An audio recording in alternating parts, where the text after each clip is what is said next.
Assalamualaikum dan salam sejahtera, bersama saya Nur Azira Awan dalam Buletin Pahang Ahad 8 Mei 2022. Kerajaan Pahang telah menyalurkan bantuan kepada mangsa yang kehilangan tempat berteduh akibat kebakaran di Jeram Bersurau. Lebih menyedihkan, kejadian kebakaran yang berlaku telah memusnahkan seluruh rumah mangsa dalam tragedi yang berlaku kira-kira pada jam 4 petang hari raya pertama itu. Ahli Dewan Negeri Batu Talam yang juga pengerusi Jawatan Kuasa Pembangunan Luar Bandar dan Hal Ehwal Orang Asli Negeri Pahang, Yang Berhormat Datuk Abdul Aziz Haji Mat Kiram berkata, Kerajaan Pahang juga telah mencari kediaman sementara untuk mangsa berteduh. Menurutnya, untuk sementara waktu ini, mangsa telah ditempatkan di Chalet Jeram Bersu dan pihaknya kini dalam proses untuk mengenal pasti rumah sementara. Katanya lagi, bantuan sementara dalam bentuk tunai dan juga barangan keperluan telah diberikan kepada mangsa yang juga baru sahaja kematian suami. Beliau turut berharap agar mangsa yang terlibat bersabar dengan ujian dihadapi dan terus kuat untuk meneruskan kehidupan selepas ini.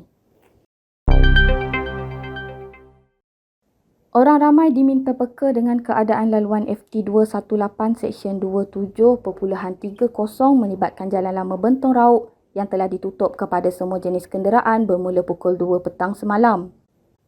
Pegawai Daerah Raub Yang Hormat Datuk Muhammad Syahid Ismail berkata, penutupan jalan yang menghubungkan antara Bandar Raub dan Pekan Teras ini terpaksa dilakukan ekoran kerosakan struktur utama pada jambatan Sungai Bilut.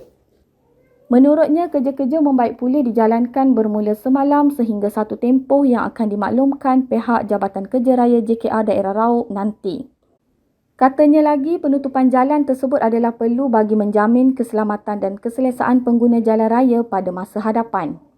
Menurutnya lagi, orang ramai boleh menggunakan laluan alternatif iaitu Jalan Central Spine Road CSR seperti yang disediakan dalam peta laluan alternatif.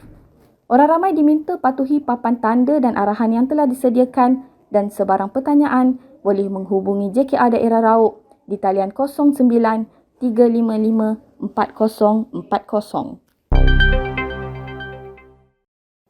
Menyedari tanggungjawab sosial dan peranan penting dalam menyantuni masyarakat terutamanya golongan fakir miskin, TS Empire Mart mengambil kesempatan bersedekah melalui pemberian 1000 beg beras.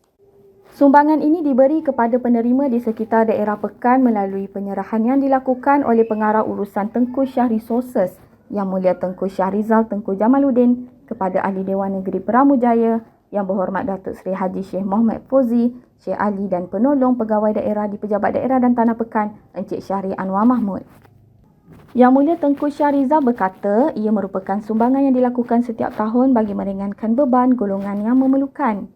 Menurutnya, sumbangan berkenaan diharap dapat memberi sedikit sinar kepada mereka dalam menjalani kehidupan seharian.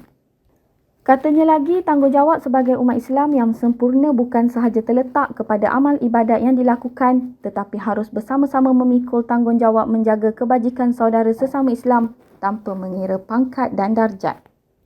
Beliau berkata, tanggungjawab menjaga kebajikan tersebut perlu dilunaskan dengan membantu sesama masyarakat yang serba kekurangan.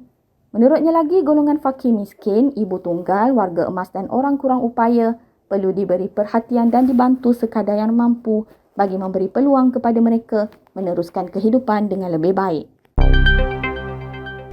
Berita itu tadi mengakhiri Buletin Pahang pada hari ini. Jangan lupa ikuti Pahang Media di Facebook, Instagram, Twitter, YouTube dan TikTok untuk mendapatkan maklumat terkini di seluruh Pahang. Assalamualaikum.